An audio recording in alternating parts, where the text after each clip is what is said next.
Hello and welcome to another episode of Housing Matters. As always, I am your host, Corey Jalseth. This week's episode, I talk with George Petrie of Goodman Real Estate, where we discuss the ongoing issues with their affordable housing building, the Addison in the International District in Seattle. Also, this episode of Housing Matters, I'm going to roll in the legislative update for weeks 3 and 4 from Olympia, what's going on in the legislative session 2025, where are the rent control bills, and also a hearing for RHA's bill, the Tenant Assistance Program. Take a listen. Before we get to my interview with George Petrie, I want to update viewers and listeners on what has happened in Olympia the last 2 weeks. Rent control has been one of the top priorities for Democratic lawmakers this year, and as such, it has gotten quite a bit of interest from the public. RHA was asked to participate in a topical discussion on TVW's The Impact. Here is RHA lobbyist Chester Baldwin discussing the negative impacts of rent control.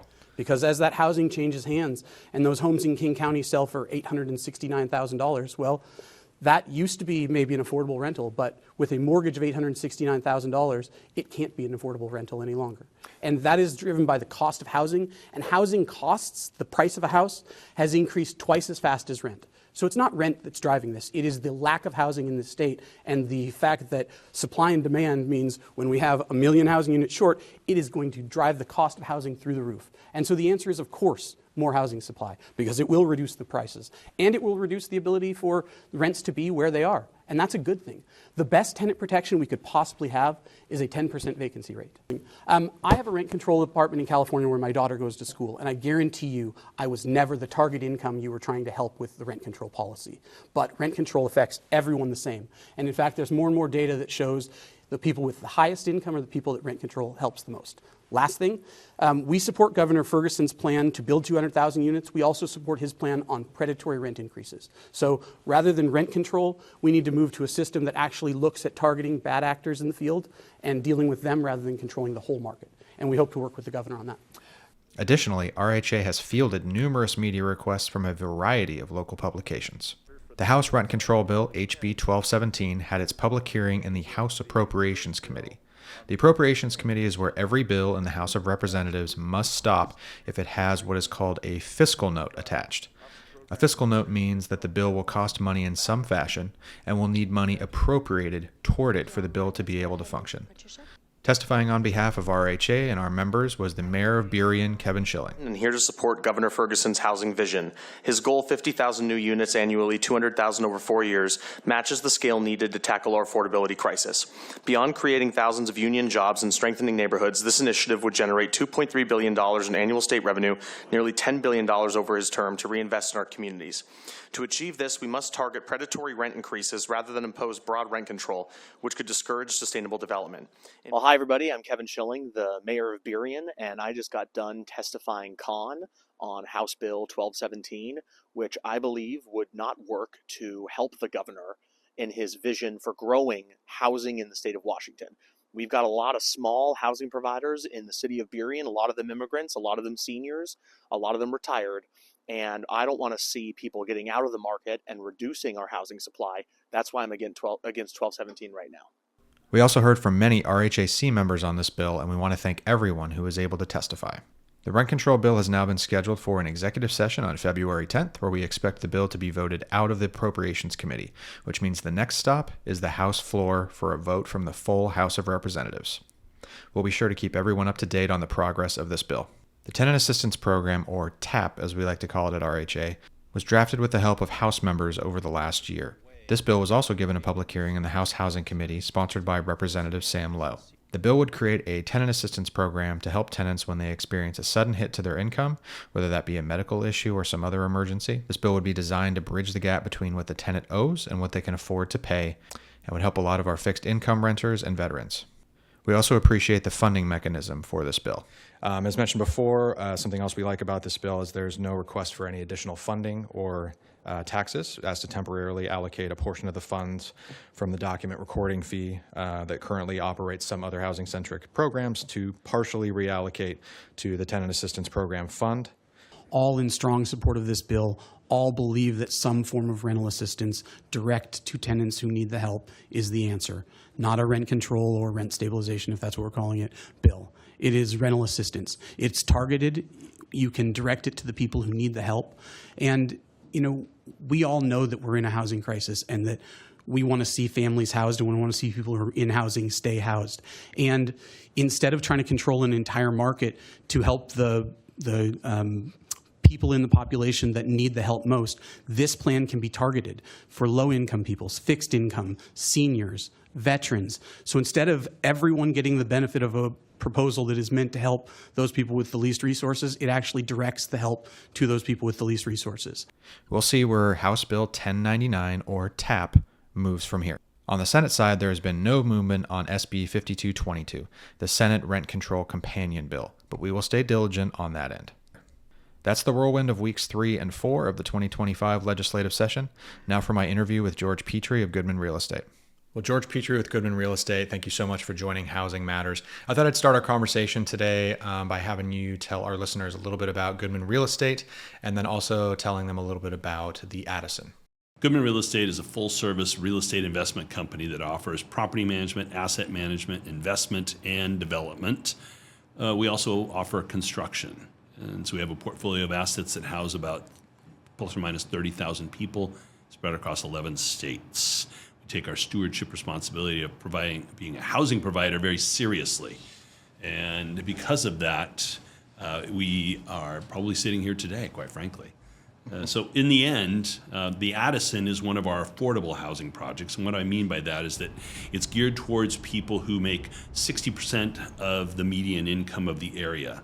So approximately $80,000 a year for, is that a family of 2, I believe it is? Yeah. So that's about what it is. And the rents are somewhere between $1,000 and $1,500 a month. We actually bought the building in 2010, renovated it over a period of 2 years. It actually came into service in 2013 and operated beautifully and on pro forma through 2018, providing, again, all of those units, 250 plus. So what was GRE's original vision for the Addison? So the Addison was originally the New Richmond Hotel, built approximately 1911. Steel frame building, terracotta exterior.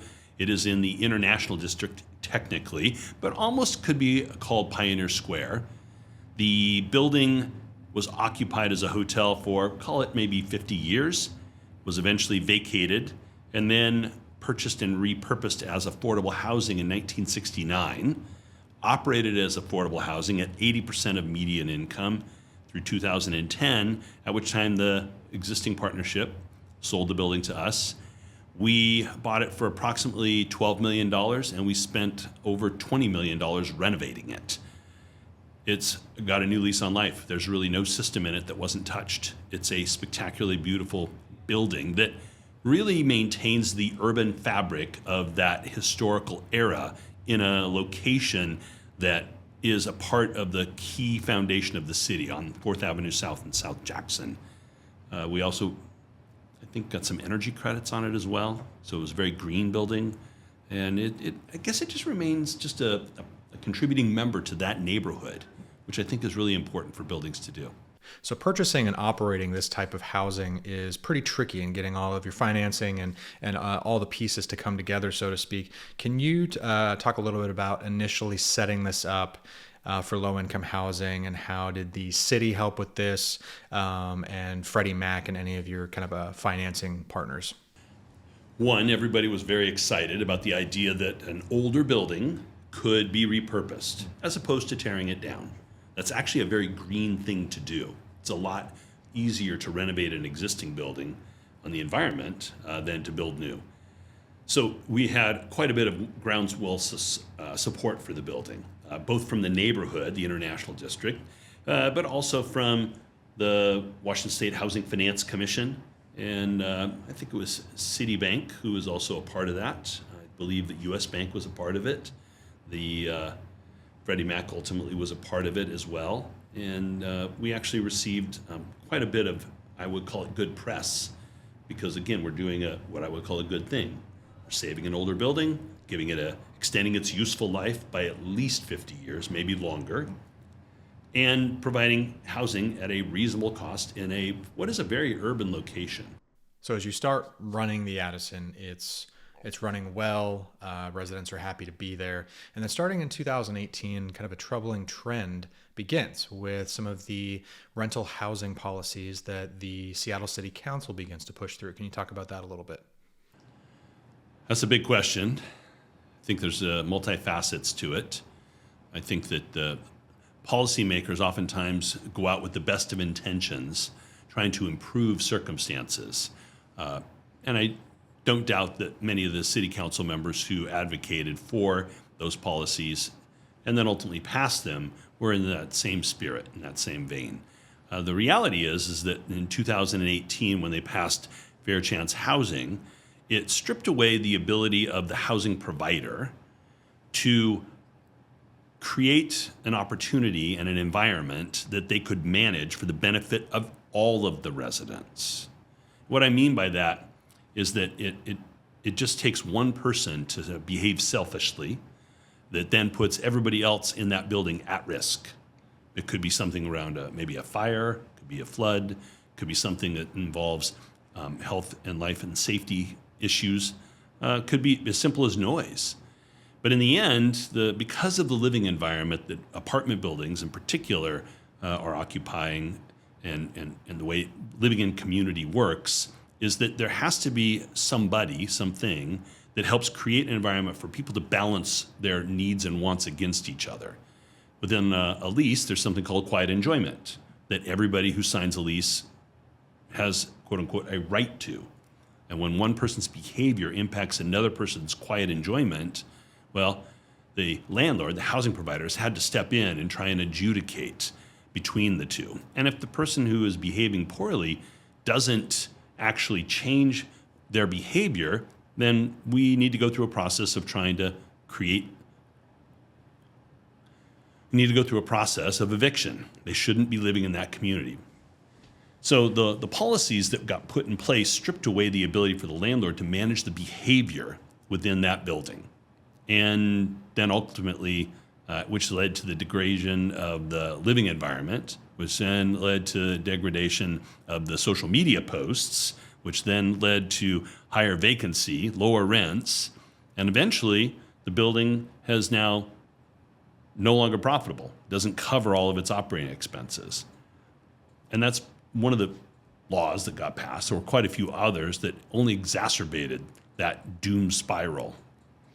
So you gave a great presentation at RHA's Engage conference back in October where you talked about a lot of the issues that slowly arose over the continual passage of different policies.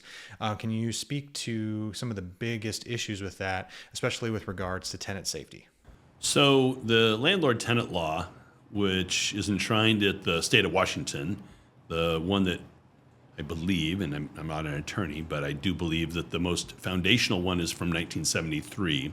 It places a burden on the housing provider to provide an environment that's safe, clean, habitable. There's probably a few other adjectives in there that describe the way the housing provider should operate the building. And many of these policies that have been passed, especially the one around criminal background checks, really stripped away the ability for the landlord to navigate that. And because of that, there's this tension now between the 1973 admonition for the landlord to provide that environment and the circumstances of today. So what happens? Well, we end up spending so much money on security that it's financially infeasible to actually operate the building. We don't have the ability to manage, again, the behavior environment that's going on there. So the low-income housing tax credit is responsible for creating roughly 3 million units over the past 30 plus years. Do you think these policies, as they pass, will lead to a significant drop-off in investment with this type of property? I do. I think we're already starting to see evidence of that. That at the end of the day, the way sources and uses work, the revenue side and the expense side of any building, are impacted by the laws that the city have passed. They've stripped away the ability to manage the revenue side, and they put the burden on increasing the expense side. So even an affordable housing project that may be owned by a nonprofit or a for-profit I'm not saying it doesn't matter, but in general it doesn't matter, is they all depend on the revenue side of some sort in order to cover the mortgage or cover payroll or cover the real estate taxes or the insurance or the utilities or the security. That could go on and on and on, but that's what's happening. And then if you strip away the ability to collect the rental side, the income side, and then burden the building with more expenses, well, that you end up in bankruptcy. And investors in general don't want to be a part of buildings that end up in bankruptcy. That's not their goal. Their goal is to invest in, hit their pro forma, their yield. And anything that compromises that causes them to hesitate. And that hesitation means they don't act. And yet we have a housing crisis where we all need to act. So that's a misalignment right there alone. So also with this type of housing, I know that there are reporting requirements and all that kind of stuff. So Washington State Housing Finance Commission is generally where you have to report some of these numbers, and you got to give them the number of tenants that you have housed, and kind of keeping a record of all that. So have some of these policies led to a significant issue with being able to accurately and properly report on this?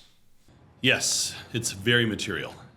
That the burden on the housing provider that they willingly accept when they put in place a low-income housing tax credit project are that burden is you accept it. And you would, and up until 2018, I would say most, if maybe not all, of the laws put in place aligned your interests with achieving those burdensome requirements. But you accepted them.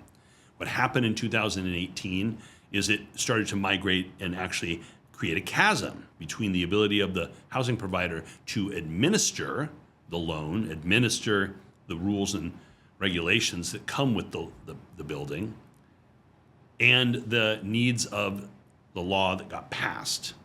I'm not really making much sense here, but there's this gap that's been created between the rules and responsibilities outlined in your mortgage and the ability to enforce those. And some of that is actually required, the state requires that you actually fill these out on behalf of the tenant, or the tenant has to do it. And if they won't do it and you can't evict them, then you're failing, you're stuck, and there's no recourse. There's no accountability. So it's a general understanding for those who know the Constitution that I'm speaking more specifically to the Fifth Amendment here, but there's a general statement that says the government can't come and take your property without paying you or compensating you in some way for that. And it's kind of seen as an accountability tool, so to speak. Can you draw any correlations between that, the Fifth Amendment language there, and what's happening at the Addison? I think that's one of the key foundational issues about property rights, whether it's a housing provider that is a for-profit or not-for-profit.